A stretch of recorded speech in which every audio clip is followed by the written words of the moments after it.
Bellator 301 this Friday night from the Wintrust Arena in Chicago, Illinois. In the main event for the Bellator Welterweight Championship, it will be the champion Yaroslav Amosov defending against the ass-kicking machine in Jason Jackson. In the co-main event, you've got the unification bout of the Bantamweight Championship between Sergio Pettis and Patchy Mix, and then also a featured bout in the lightweight Grand Prix. It will be Pitbull versus Alexander Shabliy. The winner of that fight will be fighting Brent Primus now for the undisputed lightweight championship over there in Bellator because Usman Nurmagomedov popped for performance-enhancing drugs. So those are the top three fights here on this 18-fight card for Bellator this Friday night. It is the last Bellator scheduled. I don't think they are done just yet, obviously, because they are planning on the winner of Pitbull and Shabliy to fight Primus at a later date, so I don't think Bellator is done just yet. It's just kind of weird, though. There is no card scheduled for the future. I'm assuming this is the last one of 2023, and I think the next one will probably come in January or February of 24.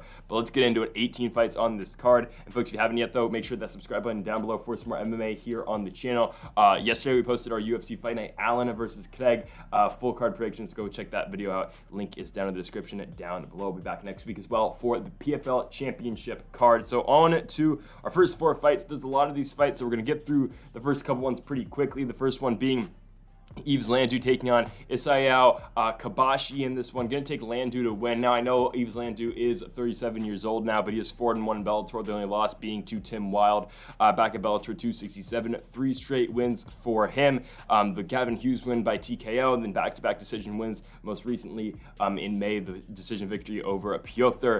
His opponent here, the Japanese fighter in Kobashi. He is 35 years old. He's 0-2, though, in Bellator, even though those fights do come a long time ago. You're looking at fights against Gochi Yamauchi back in 2015 at Bellator 144, and then a Justin Lawrence loss at Bellator 157 in 2016. Since those fights in Bellator he's gone on, he currently fights in Pancrase, or that was his last fight. He is the Pancrase featherweight champion. I still think Yves Landau is all around better. Kabashi's a guy who has had 27 pro fights in Pancrase. This is a guy who's going to try to mix it up with you on the feet some, but I think Landau's just all around the way better fighter. So I'm going to take Yves Landau to win this one by decision. Next up, we have got Ramzan Kurmagomedov taking on Randall Wallace. I mean, I think you know where this fight is going. Kurmagomedov is going to win this one. Of course, the Dagestani fighter fighting out of Makhachkala, Russia, though, 11-0 is Kurmagomedov. This is a guy who fought in the Contender Series back in 2019. He won a split decision over Jordan Williams. Now, Jordan Williams is a guy who ended up making his way onto the UFC, even though he lost to Kurmagomedov. UFC never signed Kurmagomedov. Well, he's 11-0 now, you know, continuing to rise up the ranks. His first fight in Bellator was a knockout finish win over Jaleel Willis. That, I think, is a much tougher fight than what he has here. Randall Wallace is a guy who's 29-1. He did fight in the Contender Series. That's all the way back, though, in 2017, where he lost to Charles Byrd, lost to Clay Collard after that. Has a win over Aaron Phillips on Uriah Faber's A1 Combat. That's probably his best win. Phillips, a former Ultimate Fighter contestant. He lost to Andre Petrosky on that season. He's got a win over Luis Cosi in 2023 as well. Cosi, obviously a former UFC name as well. Still, though, Kurmagomedov is way better than Randall Wallace. I think Kurmagomedov definitely will be able to win this fight on the ground. He's going to be able to get this one down on the ground immediately, and I think he's going to be able to win. So give me Ramzan Kurmagomedov to win the second fight on this card by first round sub. Next up, Cody Law taking on Jefferson Pontes here in this one. Gonna pick against Cody Law. This is a guy who at one point was on a roll in Bellator. He was 6-0. Then he runs into James Gonzales and he loses by unanimous decision. It's a fight that Law is a minus 800 favorite in. Then he fights Chris Lencioni. After that, loses to Lencioni by split decision. Then after that, beats Edwin Chavez by decision. But I mean, prior to the losses, this is a guy who was running straight through everyone that Bellator had given him. Now, I know they'd given him a lot of bad opponents, but still, you know, Cody Law was undefeated at one point, drops 2 in a row, now on a win, but still, he's taking on a guy here in Pontes who is undefeated and who is 6-0. I'm going to take Pontes to win this fight. I will go with him slightly to win this fight by decision. However, I think Cody Law has definitely still got a chance. I think I'm going to be fading Law because of, you know, the fights that he's had recently. He is 1-2 in his last 3 fights, and he's not the guy I think that we thought he was going to be for Bellator. And Pontes is a guy who's undefeated, 6-0. You know, trains and fights out of Brazil. Last fight over in Shoot, though, in 2022.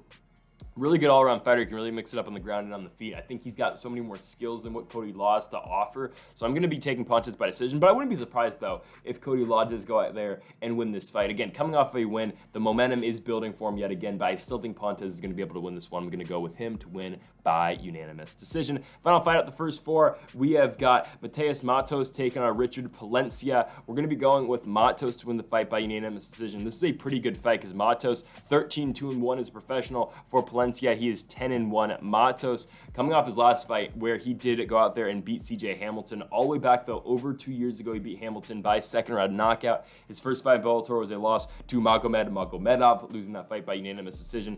4 fights ago, he fought Petr Yan over an ACB. So it has been the inactivity that's really struck with Matos. Again, he was challenged for the ACB championship against Petr Yan, has one more fight after that, then fights Magomedov in 2020, loses, fights in 2021 against CJ Hamilton, wins. This guy found the Ultimate Fighter all the way back for the UFC, season 4 of the Ultimate Fighter Brazil, ended up losing in the second round. That was on Team Nogueira versus Team Shogun. Kind of forgot that season even happened. Really, I don't really remember any season of the Ultimate Fighter Brazil other than Vanderlei Silva and Chael Sonnen. Anyways, his opponent here, Richard Palencia, is 10-1. He is also coming off a loss, or he's coming off a fight against CJ Hamilton. He lost the fight to Hamilton. It's a leg injury stoppage. Hamilton gets the win by TKO. That's Palencia's only fight so far in Bellator. He is undefeated. Other than that CJ Hamilton loss, fights in LFA, he was 4-0 over there in that promotion, ended up winning an LFA Bantamweight Championship in his final fight with them, winning it by unanimous decision. I think Palencia is good. I really think he is. I think all around he's got a really good game. His ground game is pretty solid, but I think Matos is better in terms of experience. I think Matos' stand-up game is better, and I think he's able to win on the ground as well. I just think all around Matos is the better guy here, and we've seen Matos again against some of the better fighters that you can see. Magomedov, of course, Petr Yan. I like Matos to win the fight by unanimous decision. There's so many fights in this card. We're going to go to the next 4, starting first here with Kerry Taylor Mendez. She's fighting an absolute can. Taylor Mendez has not fought in a while. Her last fight was in 2020 where she missed weight by 1.5 pounds, but still has not fought since 2020, so it's been over 3 years since Taylor Mendez's last fight. So they reward her by taking on a fighter from Turkey who is 3-3 in Sabatello, the Turkish fighter Sengul. Her nickname is literally the Turkish fighter. She's 3-3. She's won a fight and lost a fight by knockout. She's won a fight and lost a fight by submission, and she's won a fight and lost a fight by decision. It's not often you see that. She's 0-1 in Bellator. That only loss coming back at Bellator London. Her professional debut, she loses it to Denise Kielholtz. We're going to see later on in this card. Kielholtz beats her by Americana in 32 seconds. Since then, she has been 3-2 in her professional MMA career. Nothing really all that special. She's coming off a knockout victory over a fighter who's 0-0. She's lost 2 out of her last 3. Taylor Mendez isn't great in her own right, let's just be honest with ourselves, but she's just, good enough to win this fight. She is 39 now. She was 35 last time she fought in Bellator. I'm not expecting much here, but I am expecting the Turkish fighter here in Sengul to not be very good at all. So I'm actually going to take Taylor Mendez to get a submission. I'm going to go carry Taylor Mendez to win the fight by second round sub. Next up, the former title challenger for Bellator and former title holder in Juliana Velasquez takes on Paula Cristina in this one. Paula Cristina 6-2, coming off a loss to Denise Kielholtz. Her other professional loss is to the PFL zone in Dakota Dachiva. Dachiva is the PFL's big female star, especially in PFL Europe. I think we're going to see Dachiva in at least the stateside version of the PFL next year. It just makes sense, assuming they add a 125-pound division. But Christina's 2 losses aren't horrible. Taking on Juliana Velasquez here, who is 7-2 in Bellator. The only 2 losses, though, being both title fights against Liz Carmouche. Now, there was controversy surrounding the first Carmouche fight. Was it a bad stoppage? It was. Mike Beltran definitely stopped that fight early. The second fight, no controversy. Obviously, Carmouche went in there and got the armbar finish in the second round. Does that devalue, Velasquez's status in the division? Sure, it does. It shows that she's not obviously the best fighter in the weight class anymore, but still, she's better than Paula Cristina here. I hate to play MMA math like this, but Juliana Velasquez beat Denise Kielholtz, even though I thought that fight was very close. I think you'd make the case that Kielholtz won that fight because Velasquez just struck with her for 25 minutes. But Velasquez beats Kielholtz. Christina's last fight, she lost to Kielholtz. that means that Velasquez should win. Obviously, that's not how it actually works, but there's just something to play, a fact into this fight, or play into account for this fight. I think Velasquez is the way better fighter, though. Obviously, the ground game out of Velasquez is going to be better, and the striking game is going to be better, too. I think, yes, Christina does have power, more power than some fighters you're going to see at 125 pounds, but just all around, Velasquez is the way more skilled fighter. She'll be able to win this fight by decision. Next up, really good fight buried on the prelims here. Archie Colgan taking on Piotr Bust in this one. Good fight because Archie Colgan undefeated 8-0, I believe ranked number 12 for Bellator. No, number 9, I think, for Bellator in the lightweight division. This is a guy coming off a unanimous decision victory over Emmanuel Sanchez, the win over Justin Montalvo before that. He's on a roll right now for Bellator. Seriously, Archie Colgan is one of these guys that's really coming up and rising the ranks for them. He's taking on a guy in Bust here who is 0-1 in Bellator. It's an interesting matchmaking, really, because Bust has lost 3 in a row. I know he saw a lot of success in one championship, but the thing is, his last win is in January of 2020.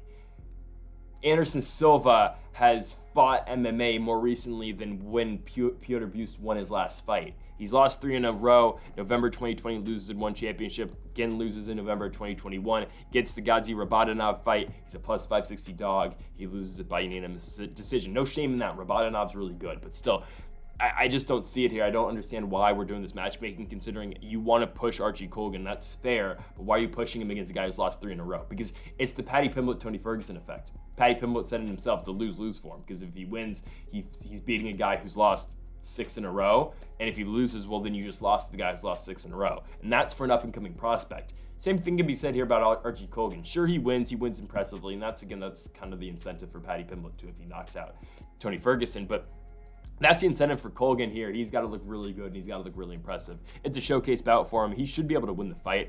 I am taking Colgan to win, obviously. I think he remains undefeated. I think he does get the finish in the second round by TKO. However, I don't love the matchmaking. I think they could have done Colgan a little bit better here, and he could have showcased his skills against a higher-level opponent. But we're going to go with Colgan to win, obviously, by second round TKO. Next up, Islam Mamedov taking on Kielholtz Moda here. Now, for Mamedov, this is a guy who at one point was a highly touted prospect in the Bellator ranks, and then he loses to Benson Henderson. I mean, he's got a split decision victory over Brent Primus. That was his first fight in Bellator. Primus will be fighting for a world championship in his next fight. And Mamedov went out there and beat him by split decision in his first fight in Bellator. After that, he drops one to Benson Henderson by split decision, beats Zach Zane over in Eagle FC. Zane's 15-12, not much to show for that. Then beats Nick Brown after that by unanimous decision, and then drops his last fight, though, to Sidney Outlaw, who we're going to see later on in this card. Again, Bellator has stacked this 301 card. He gets Kielholtz Moda here now. He's going to win the fight. He's going to beat Moda. I know Moda is on a 3-fight winning streak over Moret, Pacheco, and Cross. That's great, and Moda, will threaten Mamedov some with his grappling. However, I think unless you get, a Benson Henderson type of fight in this one where Benson Henderson saw success on the ground, I think Mamedov is going to mop the floor here with Moda. He's just got to remain on top. He has to use his sambo effectively. He can't use Moda take over. He can't let Moda take over with his jiu-jitsu. So Mamedov should have this fight. We're going to go with Islam Mamedov to win the fight by unanimous decision. On it to the individual fights now. Starting first here, it's an interesting fight. Denise Kielholtz versus Sumiko Inaba. I'm talking about this fight specifically because they have built Sumiko Inaba up pretty slowly. They have been giving her really bad opponents. And now here you go, they give her a former title challenger. Now, I know Denise Kielholtz is only 7-5, sure, and Inaba is 6-0. But seriously, it is a huge step up. I said the Veda Ortega fight for Inaba was a step up, but this is a true step up for her because Denise Kielholtz is pretty solid. Kielholtz is a fighter who I know she's lost 3 of her last 4, coming up the win over Paula Cristina, but got the title shot. She loses to Velasquez, drops the fight to Kana Watanabe after that, then drops a split decision to Alara Joan. Sure. But again, it is a former professional kickboxer in Kielholtz. Again, a Dutch kickboxer in Kielholtz, only 34 years old. She's really solid on the feet. It's going to give Inaba a true test because Sumiko Inaba has been able to go in there and absolutely melt fighters on the feet. Sure, again, Veda Ortega was by far her toughest opponent so far because they've given her only fighters who have, have records under 500 other than the Ortega fight. That's why it's so different. So that's why, again, but even Ortega going to Kielholtz is a huge step up as well. I think Inaba still wins. I think Inaba's all-around game is better than Kielholtz. I think if she has to mix it up on the ground, she can. Inaba has shown capability of winning fights on the ground. That was the Randy Field fight. But you're going to see the striking gamut of Inaba here, and we're really going to see how good Sumiko Inaba is because if she wins this fight, Bellator, if assuming they go back to Hawaii at some point, they're likely going to want to do Inaba versus Liz Carmouche because there's not many contenders for Liz Carmouche at 125 pounds. Hell, they just had Deanna Bennett fight her. So I think, again, it's a huge opportunity for Sumiko Inaba. I think she's going to be able to win. I think Inaba takes this fight. I'll give her the win by decision. Don't think she's going to be able to get the finish, but I think it will be by far, again, the biggest win of her career if she's able to do so. Up next, we have got Mike Hamel taking on Tim Wilde.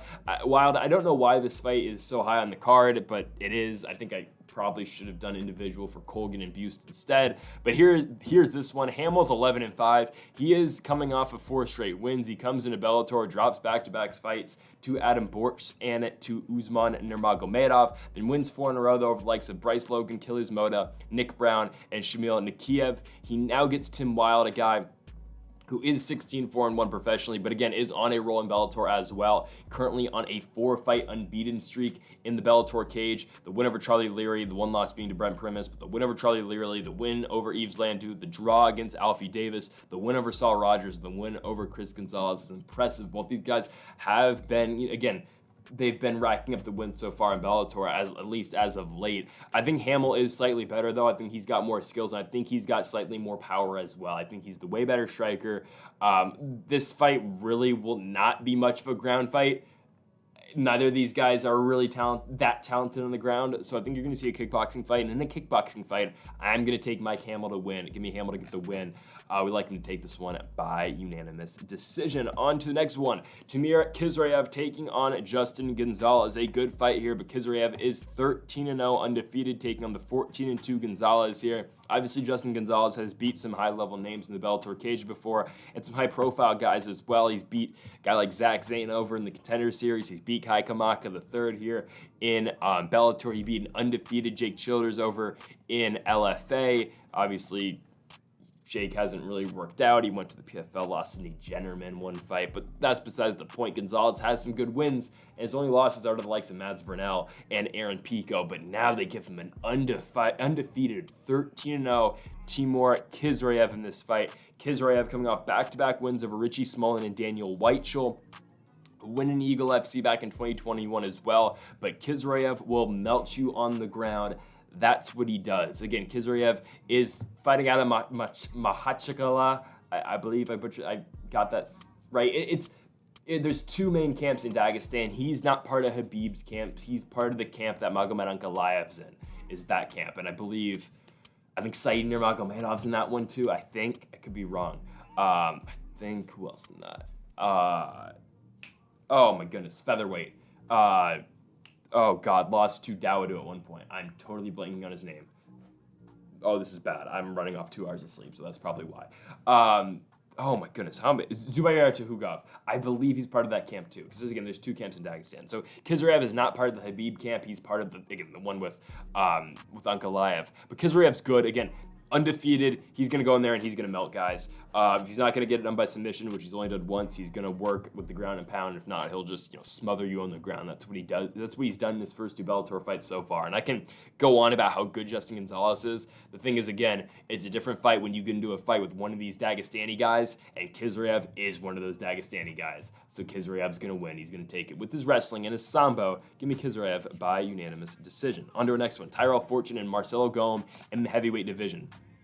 I don't know what to expect because Bellator heavyweights, let's be honest, are not very good. There's going to be another Bellator heavyweight fight that we're going to talk about in just a few moments, but we've got Tyrell Fortune and Marcelo Golm first. Obviously, both these guys have lost to Daniel James, and Daniel James is in the next fight. There's something. Golm's last fight, Daniel James knocked him out. I believe he was in a main event in Temecula, California.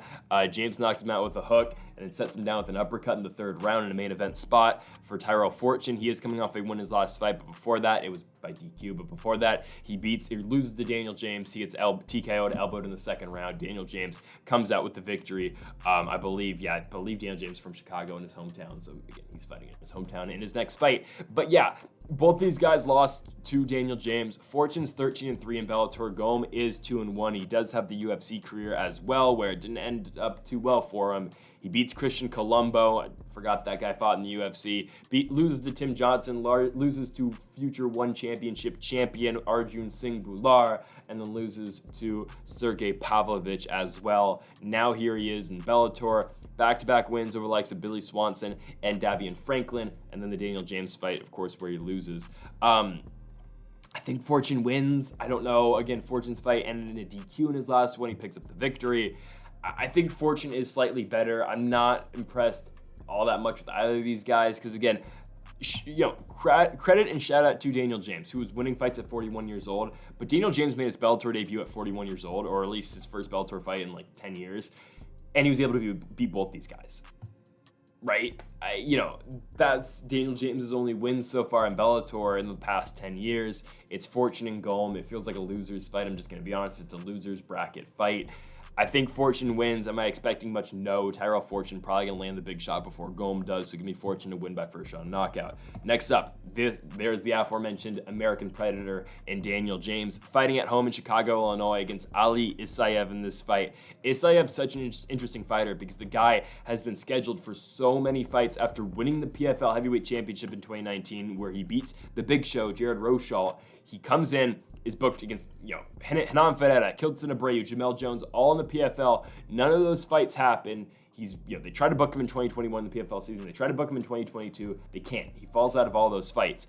He signs with Bellator, gets the fight with Steve Mowry. It's a draw. So now he's lost the undefeated streak. He's 9-0-1, and now here he is against Daniel James. I can 100% see a world where Daniel James knocks him out. I can 100% see it. Isaev is not the same guy that he was when he won the PFL Championship in 2019. He's 39 years old now. Sure, Daniel James is 41, so we've got a combined age of 80 in this fight, which isn't ideal, but it's heavyweight fighting, so it's okay. We've got two older guys in this one, and James does swing hard, and he can definitely hit Isaev. But again, Isaev still has not been finished, nor has he lost so far in his professional career. Now, again, I'll believe it when I see it. Ali Isaev in the ring. I'm just being honest. He's been booked, and I've talked about so many Isaev fights for them not to happen, where again, how many times are we going to be over this? Now, again, he did fight his last fight, which is good, but again, I will truly believe it when I see him weigh in and when I see him in the Bellator cage. I think he beats Daniel James. I think he does. Now, again, he didn't look great in the Mowry fight, but it was a draw. It was a close fight, sure. I think Isaev's able to win this one. Again, is he the same guy that fought in the PFL in 2019? No chance in hell he's not the same guy. Still, though, I think he's able to beat a 41-year-old Daniel James. I know James throws hard, but Isaev does throw hard as well. Isaev can take him down too. James's takedown defense isn't horrible though, so I think it's a back and forth. Both these guys are going to swing in the first round. Again, James is going to try to pick up the win in his hometown in Chicago, but I think Isaev is going to settle down the crowd. I think he's going to calm everyone down. I think Isaev is able to win. I'm going to go Ali Isaev. Might not be the popular pick, but Ali Isaev by first round knockout. Next up, AJ McKee taking on Sydney Outlaw. Now you can make the case that this fight maybe should be for to fight the winner of Patricky Pitbull and Alexander Shabliy for the championship, because Primus is coming off a loss to the champion, or the former champion, in Usman Nurmagomedov. I could see it, because Sydney Outlaw, again, he got his spot taken in the Grand Prix by one Brent Primus. Of course, he fought for PEDs, I believe it was, with Sydney Outlaw. But Outlaw versus AJ McKee is a great fight. I'm really excited for it. Outlaw's coming off a big win over Islam Mamedov. He did miss weight in that fight, but here he is now against McKee. He lost to Tafik Musayev, but that's kind of what's going to happen to you. Musayev is good. Musayev can catch you. Obviously, Musayev, lost to Shabliy, but now come back to Ryzen and won back-to-back fights. I think he's still pretty solid. I think we'll see him back in Bellator at some point. He wasn't great in the Shabliy fight. I was at that fight live, and the crowd was kind of not entertained with that fight at all. You thought it was a nut shot to Musayev, but it ended up being a liver shot, so the fight ended up getting stopped. It was a really weird fight between Shabliy and Musayev. I'll go about it a little bit more when we get to Shabliy in his fight with Patricky Pitbull, but it's crazy that AJ McKee and Sydney Outlaw are opening up a main card for Bellator, because again, AJ McKee is 20-1, his only loss being to Patricio Pitbull for the Featherweight Championship. Now, the winner of this fight sets themselves up in a really good spot to get the winner of the gauntlet between Primus, Pitbull, and Shabliy. I'll be honest with you, might give away the pick later. I think that's probably going to be Shabliy. So, Still, though, the winner of this fight puts himself in a really good position to get a title shot in the future. You know the skills AJ McKee's got. He's got the striking game. He's got the jiu-jitsu as well. Sydney Outlaw does have pop on his shots as well at times, but really it's going to be the ground game that's going to win him fights. He's been the one that's been getting popped in his fights more recently. Look at the Isaev fight. Look at the fight that he had against Michael Chandler. He can swing, but it's really going to be the ground game that's going to win Outlaw fights. I think McKee's able to do kind of what some of these guys have been able to do to Outlaw in the past, and that's crack him on the feet. But I don't think McKee's going to get the finish. I'm actually going to go with a decision win for AJ McKee. I think Outlaw is able to hang in there. I think Outlaw is able to mix it up with his ground game. But as a whole, I'm going to take AJ McKee to go to 21-1 in the Bellator cage. McKee wins the fight by unanimous decision and puts himself in a great position to get the lightweight title fight next. Okay, on to our next one here. It's the rematch between Raufeon Stots and the Italian gangster Danny Sabatello. Hear me out, I am taking Danny Sabatello. I think Sabatello is able to improve on what he saw in the first Raufeon Stots fight. Now, why this fight's happening again, I really don't know. But Raufeon Stots is back after getting kneed in the head, and you don't know how a fighter responds to that. That is a career-changing knockout loss that he's got. He, about to get an undisputed championship shot against Sergio Pettis if he beats Patchy Mix. He's about to become $1 million richer if he beats Patchy Mix. He gets knocked out with a knee to the head in 80 seconds. I know, again, his last win is the Sabatello fight, and Sabatello is actually coming off a loss to Magomed Magomedov in his last fight. He just got caught. It was one of those Bellator Ryzen co-promoted events. He gets caught in a guillotine choke. It's going to happen to you. Magomed Magomedov is good on the ground, too. But the fight that Danny Sabatello needs to fight, he needs to go out there and out-wrestle Raufeon Stots. He had trouble doing so in the first fight. He did do it at times. It was a close fight, but in a 3-round environment, this is where Sabatello excels, and he's only got to steal 2 on the ground. That's why I think he wins. And again, I don't know what Stots we're going to get after losing the championship. Again, it's a tough climb back after you lose the championship spot, and you're that close to $1 million and to becoming the world champion in your next fight. He loses it. He loses the interim championship that he has to defend, which doesn't happen that often. Again, the last real fighter that I can remember who had to defend an interim championship was Renan Barão in the UFC. If they're going to make Tom Aspinall do that, I guess. But sure, I guess they'll do Aspinall, and Curtis Blaydes, I think, is going to have to get the shot, right? If Gon's fighting Almeida, I think. I don't know. Volkov probably gets Pavlovich, and Lewis probably gets Rosenstruik, I think. I don't know. But, right, like, I don't know how Stots responds. I think Sabatello goes in there and just outgrinds the decision. Danny Sabatello might not be the most, entertaining fighter, but he knows how to wrestle, and he knows how to keep top control. I'm taking the Italian gangster. Give me Danny Sabatello to win by unanimous decision. On to now Alexander Shabliy and Patricky Pitbull in the semifinals of the Lightweight Grand Prix. The winner again goes on to take on Brent Primus for the Lightweight Championship, with Usman Nurmagomedov vacating the championship. This fight, Shabliy's to win. Patricky Pitbull got Roberto de Souza in his first fight in this Grand Prix. Roberto de Souza is a jiu-jitsu specialist and really could not contend on the feet with Patricky Pitbull. Pitbull kicked his legs out and ended up winning the fight that way.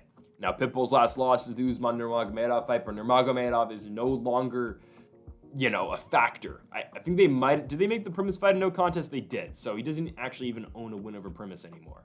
Now, again, Nurmagomedov saying that's just in his system. He doesn't know how that got in there. You hear this all the time. He took PEDs, right? I've never been all that impressed with Patricky Pitbull. I just haven't, and that dates back all the way to when he got knocked out by Michael Chandler.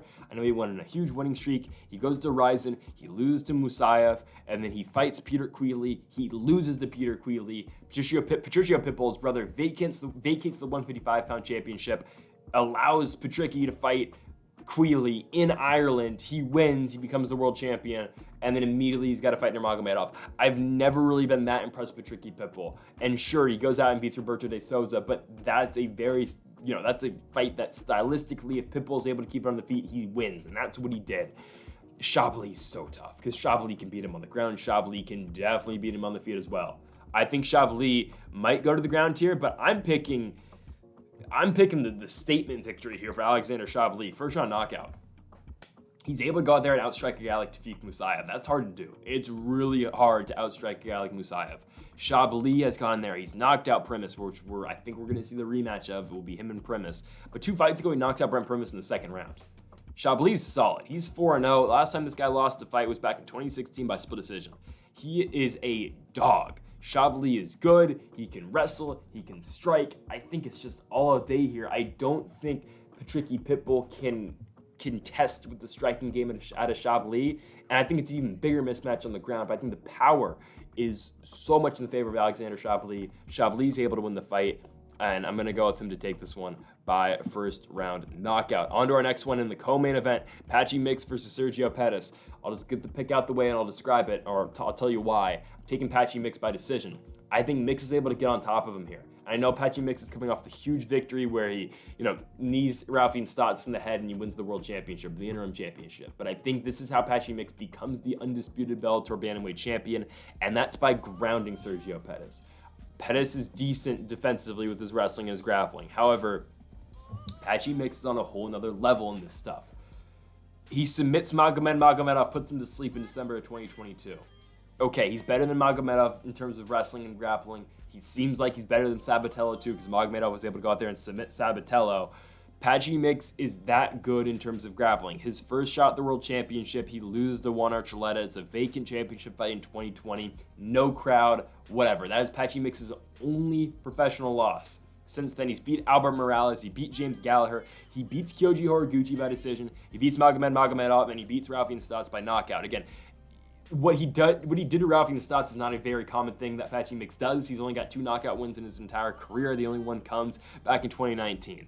He is known for his grappling. He's known for his wrestling. He's known for the pressure that he brings once he gets on top, because that's what he did to Kyoji Horiguchi. I thought Horiguchi was going to go out there and beat Patchy Mix, but Patchy Mix was able to keep top control and really just lay and really wasn't able to do that much damage against Horiguchi, but not allow Horiguchi to do anything and not allow Horiguchi to get any offense off in that fight. That's kind of what I think is going to happen here. Like, sure, Sergio Pettis came back and he beat Patricio Pitbull, who, is killing himself to make 135 pounds. This guy was a champion at 155 at one point. Sergio Pettis was losing the fight against Kyoji Horiguchi until he landed the spinning back fist. Sure, he dominated Archuleta. He looked good in that fight. But Archuleta really has not been the same guy, honestly. I mean, I know Archuleta went to Rizin and now he's the Rizin bantamweight champion, but really in Bellator, he hasn't been the same guy. I think Patchy Mix wins this fight. I think Patchy Mix is the way better wrestler, and I think Patchy Mix does basically the same thing he did to Kyoji Horiguchi, but he does it to Sergio Pettis. I don't think you see a knockout in this fight. I don't think you see a submission. I think Pettis is decent enough defensively with his grappling to the point where he's not going to get caught in a submission. But I think Mix just gets on top of him and stays on top of him the entire fight. So I'm going to go with Patchy Mix to become now the undisputed Bellator bantamweight champion. They unify the belts, and he will become the undisputed champ. Patchy Mix finally chases that elusive shot, or finally gets that elusive world championship. Patchy Mix wins the fight by unanimous decision. I don't think it's close, 50-45. On to the main event, Yaroslav Amosov versus Jason Jackson. I hate to not build any suspense for this fight, but seriously, does anyone think Jason Jackson can win this fight? Because Yaroslav Amosov can do everything Jason Jackson can do, but he can do it better. Jason Jackson, let's just say it, is not the most entertaining fighter. He does not have a win so far in Bellator. A finished win in Bellator. He's got wins in Bellator. After losing his Bellator debut to Ed Roof, he has gone on a 6-fight winning streak. He beat Douglas Lima in his last fight. He beat Paul Daly before that, beats Neiman Gracie, Benson Henderson.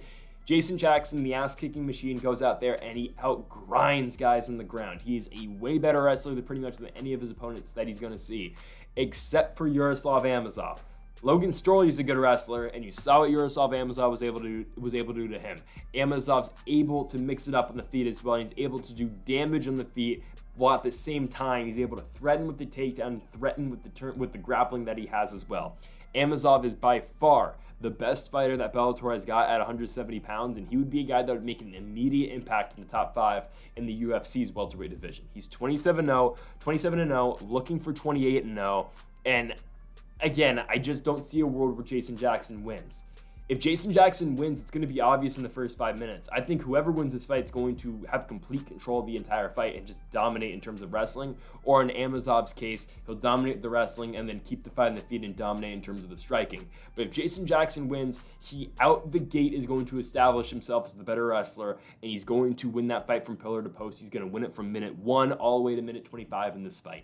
That's how Jason Jackson wins. I don't see that happening at all.